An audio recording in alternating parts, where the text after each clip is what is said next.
இன்றைக்கி காலையில் morning song என்ன ப்ளே பண்ணியிருக்காங்க அப்படின்னா, சுறா படத்துலேருந்து நான் நடந்தா அதிரடியா சதுரடி அந்த சாங் ப்ளே பண்ணியிருக்காங்க.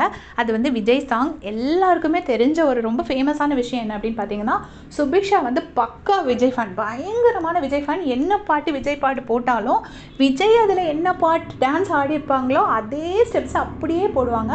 பெர்ஃபெக்டாக ஆடுவாங்க, சூப்பர் எனர்ஜியோடு ஆடுவாங்க.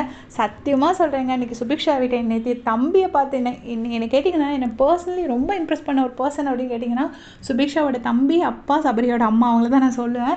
உண்மையிலேயே அவங்கக்கிட்ட இருந்து நிறைய நம்ம லைஃப்கே கற்றுக்கலாம். அந்த தம்பிக்கு தான் எவ்வளோ பாசங்க. அவனுக்கு கேமோ மணியோ எதுவுமே கவலை இல்லை. அவனுக்கு அங்கே அக்கா வருத்தப்படக்கூடாது, அவ்வளோதான்.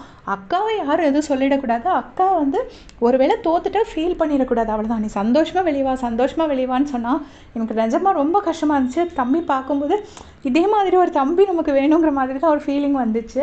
சுபிக்ஷாவோட தம்பி பேசும்போது நேற்று வந்து அவங்க அம்மாவும் ஒரு ஹிண்ட் கொடுத்துருப்பாங்க, நான் 2 days இங்கே தாம்மா இருப்பேன் அப்படின்னு சொல்லியிருப்பாங்க. எனக்கு தெரிஞ்சு அவங்க ஊர்லேருந்து பாவம் அப்பாவும் நடக்க கஷ்டப்பட்டு வந்திருந்தாங்க, அம்மாவும் உடம்பு முடியாமல் வந்திருந்தனால பிபி டீம்லேருந்து ஒரு வேளை இன்ஃபார்ம் பண்ணியிருந்திருக்கலாம், சுபிக்ஷா எவிக்ட் ஆகிறதா இருந்தால் நீங்கள் இருந்து கூட்டிகிட்டு போங்கன்னு சொல்லி.